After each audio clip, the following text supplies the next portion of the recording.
If you're coming off of a knee or an ankle injury, I'm going to give you a specific rehab plan that will strategically help you get back to where you were previously. This plan is going to help you and guide you step by step through each rehab stage and phase so that you don't progress too quickly, you don't re-injure yourself, as well as you see constant progress. Within pickleball, we've seen a lot of injuries on the rise. Whether they're what I call trip and fall injuries and you trip and break your wrist, or you trip and hurt your hip, or whether it's a soft tissue injury, you pull a hamstring, or maybe you tear an ACL, or it's just a chronic injury like patellar tendinosis. And we need ways to get ourselves back to 100% or back to the place in which we started. So today we're gonna go over the stages and the processes in which we go from a lower leg injury. So first and foremost, the most important thing is going to be, obviously, these are my recommendations from a strength and conditioning coach. I'm not a physical therapist and I'm not an athletic trainer. So you obviously want to go to a physical therapist first, but I'm going to give you my recommendations from working in the rehab setting, right? So I've trained professional athletes in pickleball. I also used to work with the Minnesota Twins in baseball, and I was the rehab strength and conditioning coach. So I worked hand in hand with the physical therapist when we had injured athletes. So this is kind of the phase and the stages in which we would see with lower leg injuries. So thinking about an ACL, these are like the time frames I'm gonna put on for an ACL. If it's a chronic tendinosis of the sorts, you can probably cut a lot of these time frames, maybe even in half. So I'm gonna go on the larger time frame thinking about an ACL injury here today. Your first step is always gonna be consult with the physical therapist. Hopefully he or she will give you a plan and stage out the processes to get you back to performing at a regular basis. From there, these are going to be my recommendations to go forward with. So we're going to have 3 goals throughout this entire process. First one's going to be maximize performance. We want to get you back to where you were. And if we have all this dedicated time, we want to maybe even get you even better, get you further, get you performing better, stronger, faster than what you already were. We want to improve movement quality. So we want to be able to make you move better because this injury happened for a reason, right? Maybe you didn't have good movement quality, you didn't have good mobility, maybe you weren't strong, you were weak in some certain areas. We want to improve all around movement quality. Third is we want to decrease the risk of injury again. So that's like the overarching goal. So 3 main goals here.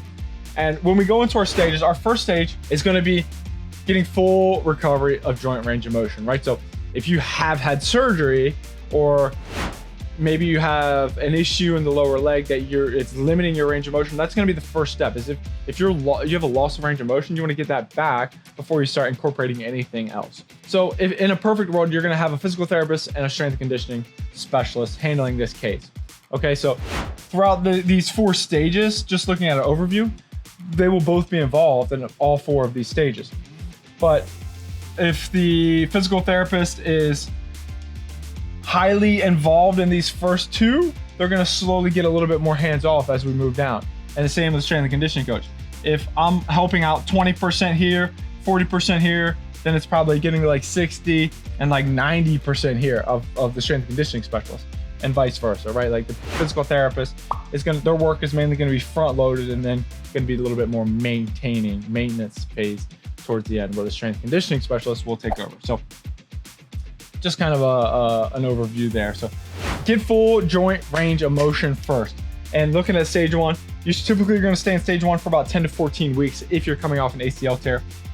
50 FCs. We try and limit foot contact. So for those first 10 to 14 weeks, we're going to try and get about 50 foot contacts with movements like depth drops, box jumps, lunges, step-up jumps, things that are not plyometrics yet. We're just working on absorbing force as well as producing force. We're not going to be producing and absorbing the same force, right? So box jumps, we're landing on the box, which kind of takes away the force of landing all the way on the ground. Depth drops, we're just working on landing mechanics. Lunges, very similar. Step up jumps, we have the box to kind of absorb some of that force. So about 10 to 14 weeks with only 50 foot contacts the entire time. L is for it's a pretty low intense time. Getting a little bit more of a moderate intense stage, develop functional strength upwards of 90% of what you had before. So if my deadlift 1 rep max estimate was 300 pounds, I want to get to 90% of that, right? I don't want to do public math.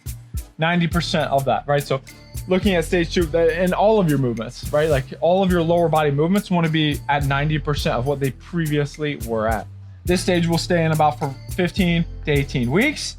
we're upping the foot contacts to 100, right? So if you counted all of your contacts on all of these exercises, right? Counter movement jumps, that's just like a vertical jump, throwing your hips back and jumping as high as possible. Broad jumps, jumping forward horizontally as far as possible. Actual running, and then split jumps.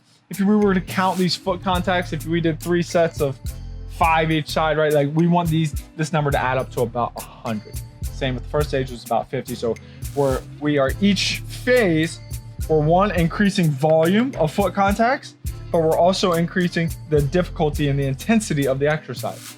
So we're gonna slowly and progressively make things a little bit more difficult and progress them. Now looking at stage 3, a little bit more high intense work. We're gonna go into neuromuscular function. So 90%, we wanna get back to 90% of neuromuscular function. What does that look like? That looks like having the motor control to get into more agility work, which we will in stage 4. So neuromuscular function, looking at exercises like single leg depth drop. If you can't neuromuscularly, if you can't drop off of a bench and land on one leg, it might be a strength issue. Hopefully we've already established that, but neuromuscularly, you have to be able to control that pattern, landing on one leg. Bounding, that's more of an athletic position, right? You have to be neuromuscular, you have to be able to like jump off one leg, land on the other, and then jump off the other. It's a coordination movement. So we're trying to get back to that. Single leg landing exercise as well. Increasing the foot contacts up to 150 foot contacts. So increasing the volume there, increasing a lot of difficulty within exercises as well. So neuromuscular function is very important. Just think about motor control with more difficult coordination exercises. Very high, we're going to stage 4, more sports specific movement and movement quality. So stage 4 is all about movement quality. We're in the 23 to 29 week range, right? This is for ACL and surgical knee repairs, right? So looking at like ACL, MCL, meniscal will be cut in half probably as well. But coming back from an ACL, you typically are going to look in that 23 to 29 range before you start getting into more sport specific work. So during this time, we're increasing foot contacts up to 200 foot contacts. We're working on some counter movement jumps continuously, right? So now we're getting into more actual plyometrics of like limiting the ground contact time. That's what this stage is all about. How fast can we get off of the ground, come up and get down as fast as possible? So counter movement jumps. We're gonna weight our counter movement jumps as well. We'll do more agility work. So think about sprinting and cutting back and forth. More things that are specific to the sport. So thinking about pickleball, more like pro agility style, sprint, touch the baseline, come back, sprint, touch the middle, or like shuffling back and forth. Reactive plyos. So maybe you have a partner or a coach who's like, you know, pointing in different directions and you react and do different plyos, or, you know, calling out colors and you're reacting to the colors and doing different agility exercises there. Anything that's more sport-like. We want to start to mimic the sport, because this is about the time, once you can mimic the sport, where you can get cleared for the sport, right? We're trying to make things as reactive as possible, because the sport, pickleball, all sports are reactive. You're reacting to the ball or you're reacting to the other player. So we're trying to mimic that before we throw you into the sport, right? So just like we wouldn't want to throw you in here when you haven't got full range of motion, you haven't developed any strength, you don't have any motor control, right? Like we want to, all of these build off of each other. So within each of these stages, they all will, one, build off of each other in volume. They're all going to build off of each other in intensity, right? The exercises are get more and more difficult, but you also want to build off of different planes of motion that you're using, right? So in the beginning, we're just going in the up and down, right? Like just in this frontal plane or in the sagittal plane. Then we'll start to work in the frontal plane, right? Doing more side to side work.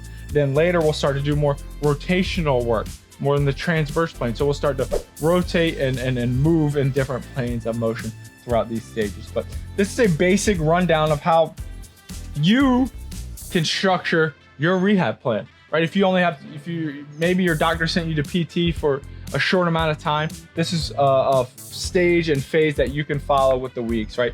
So my recommendation to you is, if you have a minor injury, maybe you cut these in half, right? If you have tendinosis or you don't require surgery, you cut these in half. Maybe you just want to get better at jumping and this is a great progression to do 2 to 3 weeks of each, right? If you just want to get better at jumping and you want to improve your agility and plyometrics, you do 2 weeks of all of these. 2 weeks, 2 weeks, 2 weeks, 2 weeks, and then you do that twice through. right? So 2, 4, 6, 8.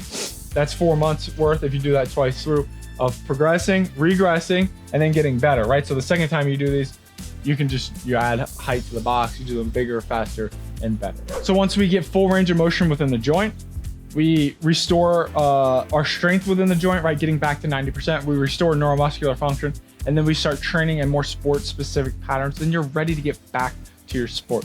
You fluctuate the time frames based on your injury. If tips like this are super helpful for you, or you need workouts, make sure you hit subscribe. I'm dropping different workouts, tips, everything here on this channel, and I want to be able to help as many pickleball players as possible. So help the algorithm, send it to more people so that I can help people play better pickleball, play healthier pickleball, and just get more fit. If you need a workout plan that's geared towards pickleball, I just dropped my 6-week essentials pack. You'll have access to it for a year.